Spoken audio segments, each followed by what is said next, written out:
రాజకీయాలకు రాజధాని అయిన విజయవాడ సెంట్రల్లో ఆయనే ఒక ప్రపంచనం. ప్రతి రాజకీయ నాయకుడి వెనుక ఏదో ఒక అర్హత ఉండాలి. కులం లేదు, మతం లేదు, వెనుక రాజకీయ నీడ కూడా లేదు. ప్రజల్లో నుంచి రాజకీయ నాయకుడు పుడతాడు అన్నది ఎంత నిజమో, ప్రజా సమస్యల్లో నుంచే రాజకీయాల్లోకొచ్చి సేవ చెయ్యాలన్నదే ఆయన దృక్పథంగా మారింది. చిన్నతనంలోనే ఎన్నో కష్టాలకు నష్టాలకు ఓర్చుకుని ప్రజలతో మమేకమై ప్రజలకు నేనున్నాను అంటూ ముందుకొచ్చి నియోజకవర్గాన్ని అభివృద్ధి వైపు నడిపిస్తున్నారు. ఆయన ఎవరో కాదు, బోండా ఉమామహేశ్వరరావు. యువతలో చైతన్యం పెంపొందించాలి అన్న ఆశయంతోనే యువ నాయకుడుగా టీడీపీ కండువా కప్పుకున్నారు.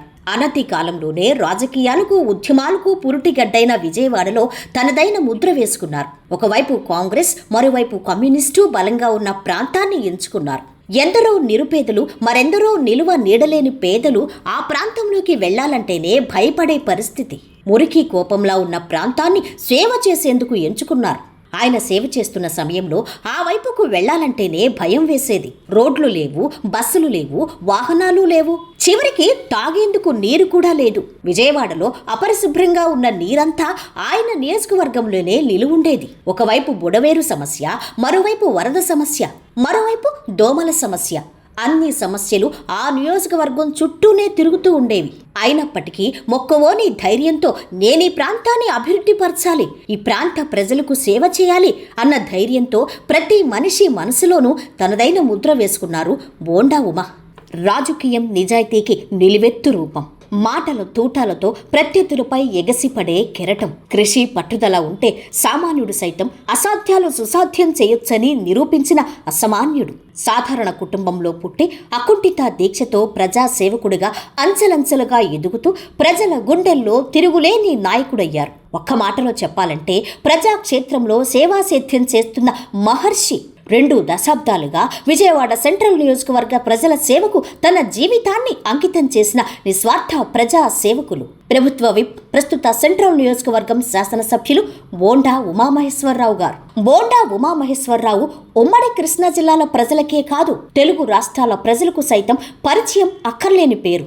చిన్న వయసు నుండే రాజకీయాలపై ఆసక్తితో, ప్రజా పోరాటాలపై ఇష్టంతో ఆయన కథన రంగంలోకి దూకారు. 2004లో తెలుగుదేశం పార్టీ ద్వారా రాజకీయ అరంగేట్రం చేసిన బోండా ఉమ 2010లో నియోజకవర్గాల పునర్విభజనలో విజయవాడ సెంట్రల్ నియోజకవర్గం నూతనంగా ఏర్పడటంతో సెంట్రల్ నియోజకవర్గ టీడీపీ ఇన్ఛార్జిగా నియమితులయ్యారు. అప్పట్నుంచే నియోజకవర్గాన్ని తన అడ్డాగా మార్చుకున్నారు. 2010 నుంచే సెంట్రల్లో పార్టీ బలోపేతానికి కృషి చేసి 2014లో జరిగిన శాసనసభ ఎన్నికల్లో మొదటిసారి టీడీపీ అభ్యర్థిగా పోటీ చేసి వైసీపీ అభ్యర్థి పూనూరు గౌతమ్ రెడ్డిపై భారీ మెజారిటీతో గెలిచి చరిత్ర సృష్టించారు. అనంతరం 2018లో తిరుమల తిరుపతి దేవస్థానం బోర్డు సభ్యుడుగా నియమితులయ్యారు. 2019 సార్వత్రిక ఎన్నికలకు ముందు టీటీడీ బోర్డు సభ్యత్వానికి రాజీనామా చేసి 2019లో జరిగిన ఎన్నికల్లో విజయవాడ సెంట్రల్ నుంచి టీడీపీ అభ్యర్థిగా పోటీ చేసి ప్రత్యర్థి వైసీపీ అభ్యర్థి మల్లాది విష్ణు చేతిలో కేవలం 25 ఓట్ల స్వల్ప తేడాతో ఓడిపోయారు. అనంతరం బోండా ఉమ 2024 ఎన్నికల్లో విజయవాడ సెంట్రల్ నుంచి టీడీపీ అభ్యర్థిగా పోటీ చేసి తన సమీప ప్రత్యర్థి వైఎస్ఆర్సీపీ అభ్యర్థి వెలంపల్లి శ్రీనివాస్పై 68,886 ఓట్ల మెజారిటీతో గెలిచి రెండోసారి ఎమ్మెల్యేగా ఎన్నికయ్యారు. అదే సమయంలో శాసనసభలో విప్గా నియమితులయ్యారు. గెలిచినా ఓడినా ప్రజల మధ్య ఉంటూ ప్రజల కోసం పోరాడుతూ సెంట్రల్ ప్రజలకు తమ కుటుంబ సభ్యుడిలా మారిపోయారు. విజయవాడ రాజకీయాల్లో మాస్ లీడర్గా గుర్తింపు పొందారు. తన పార్టీ జోలుకొచ్చినా, తన అధినాయకుడి జోలుకొచ్చినా ముందు తనను దాటుకుని వెళ్లమంటారు ఉమా. 2019 ఎన్నికల్లో ఓటమి పాలైన ప్రజా పోరాటాలతో వైసీపీ ప్రభుత్వంపై గళమెత్తారు. సీఎం చంద్రబాబు అరెస్టు సమయంలోనూ పార్టీ క్యాడర్కు అండగా నిలిచారు. వైసీపీ దుష్టనేతలు తమపై ఎన్ని తప్పుడు కేసులు పెట్టినా వెనకడుగు వెయ్యలేదు. ఆఖరికి జగన్పై గులకరాయి ఘటనను బోండా ఉమపై హత్యాయత్నం కేసుగా మలచాలని ఎన్ని కుట్రల యుక్తులు పన్నినా మొనగాడిలా ఎదురొడ్డాడు. సెంట్రల్ నియోజకవర్గంలో సంక్షేమం, అభివృద్ధిని పరుగులు పెట్టించి రాష్ట్రంలోనే ఉత్తమ నియోజకవర్గంగా తీర్చిదిద్దేందుకు శ్రమిస్తున్నారు. కొండ ప్రాంతాల ప్రజల కోరిక నెరవేర్చిన ప్రగతి సారథి ఆయన. తాగునీటి ఇబ్బందులు లేకుండా చర్యలు తీసుకున్నారు.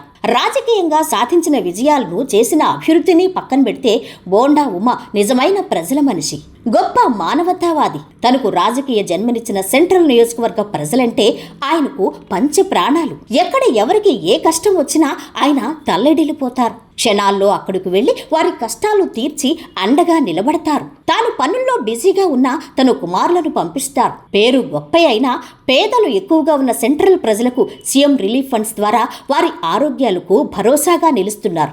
రాజకీయంగా ఎన్ని విజయాలు సాధించినా, జీవితంలో ఎంత ఎత్తుకు ఎదిగినా ఒదుగుండే నిరాడంబర వ్యక్తిత్వం ఉమ్మన్నది. 2024 సార్వత్రిక ఎన్నికల్లో విజయం సాధించిన కొన్ని సామాజిక సమీకరణాల నేపథ్యంలో మంత్రి పదవి రాకపోయినా నిరుత్సాహపడకుండా కార్యకర్తలకు అండగా నిలుస్తూ ప్రజాసేవే లక్ష్యంగా ముందడుగు వేస్తున్నారు. నిరుద్యోగ యువతీ యువకులకు ఉపాధి, ఉద్యోగాలు, ఆరోగ్యాన్ని అందించేందుకు పనిచేస్తున్నారు. తెలుగు ప్రజలు తమకు మంచి చేసిన నాయకుణ్ణి గుండెల్లో పెట్టుకుని దేవుడిలా ఆరాధిస్తారు. ఇందుకు స్వర్గీయ ఎన్టీఆర్, ప్రస్తుత సీఎం చంద్రబాబు గారే ఉదాహరణ. అలాంటి మహానాయకుల కోవలో తమ అభివృద్ధి పందాలు, సేవాగుణంతో లక్షలాది మంది ప్రజల గుండెల్లో స్థానాన్ని సంపాదించుకున్న నాయకులు, నిస్వార్థ ప్రజాసేవకులు, సెంట్రల్ ప్రజల నిజమైన ప్రగతి సారథి బోండా ఉమామహేశ్వరరావుకు ఏడీబీసీ తెలుగు తరపున జన్మదిన శుభాకాంక్షలు తెలుపుతూ బోండా ఉమా స్ఫూర్తితో మరెందరో ప్రజానాయకులు సమాజంలోకి రావాలని ఆశిద్దాం.